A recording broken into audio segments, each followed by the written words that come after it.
আসসালামু আলাইকুম।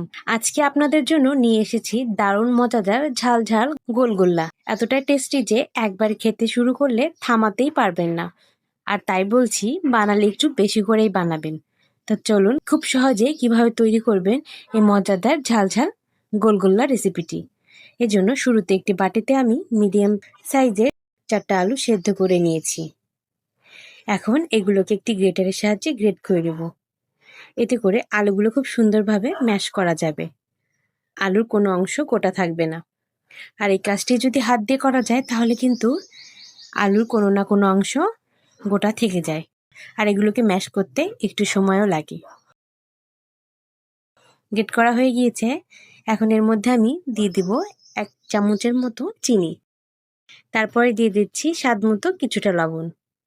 তারপর এখানে দিয়ে দিচ্ছি উঁচু উঁচু করে 1 চামচের মতো ইস্ট।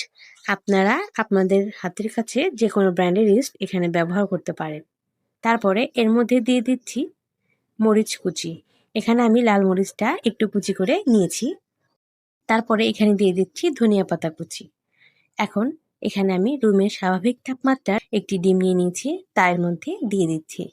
ডিমটা যদি ফ্রিজে থাকে তাহলে কিন্তু অবশ্যই এটাকে আধা ঘন্টা আগে বের করে রাখবেন। তারপরে এখানে দিয়ে দিচ্ছি 1/2 কাপের মতো লিকুইড দুধ। এখন এই সব কিছুকে একত্রে ভালো করে মেখে নিব। এখানে কিন্তু অবশ্যই সবকিছুকে একটু ভালো করে হাত দিয়ে মেখে নিতে হবে। সবকিছুকে একত্রে ভালো করে মেখে নেওয়া হয়ে গিয়েছে।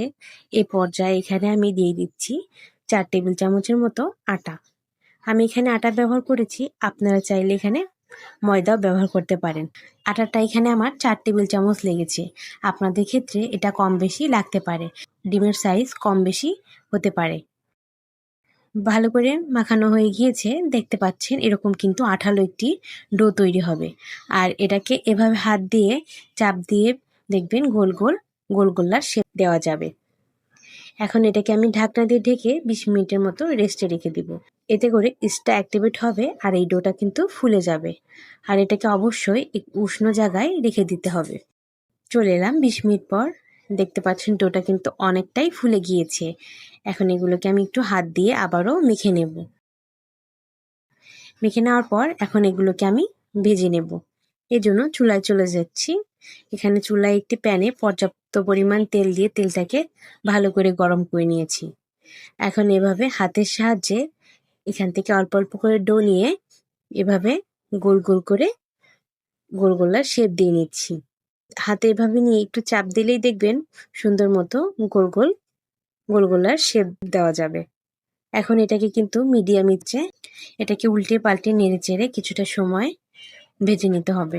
আর এটাকে কখনোই আঁচ বাড়িয়ে ভাজতে যাবেন না, তাহলে কিন্তু এগুলো পুড়ে যাবে। এটা কিন্তু তেলে দেওয়ার সাথে সাথে সুন্দর মতো ফুলে উঠবে। দেখতে পাচ্ছেন কতটা সুন্দর কালার চলে এসেছে। তাই এগুলোকে এখন আমি আর ভাজবো না, এগুলোকে আমি তেল ঝরিয়ে নিচ্ছি। আর বাকিগুলো একইভাবে তৈরি করে নেব। দেখতে পাচ্ছেন আমার ঝাল ঝাল গোলগোল্লা রেসিপিটি একেবারে প্রস্তুত। দেখতে যতটা লোভনীয় হয়েছে, খেতে কিন্তু হয়েছে দুর্দান্ত। আপনারা বাসায় এই রেসিপিটি একবার হলেও ট্রাই করে দেখতে পারেন, সকলেই প্রশংসা করবে। আর এটা বানালে অবশ্যই একটু বেশি করে বানাবেন, কারণ এটা একটা খেলে কিন্তু মন ভরবে না। তো কেমন লাগলো আজকের রেসিপিটি অবশ্যই কমেন্ট বক্সে জানাবেন। আর যারা এখন আমার চ্যানেলটিকে সাবস্ক্রাইব করেনি, প্লিজ আমার চ্যানেলটাকে সাবস্ক্রাইব করে আমার চ্যানেলের পাশেই থেকে যাবেন। আবারও দেখা হবে নতুন কোনো রেসিপি দিয়ে। ততক্ষণ পর্যন্ত সবাই ভালো থাকবেন। আল্লাহ হাফেজ।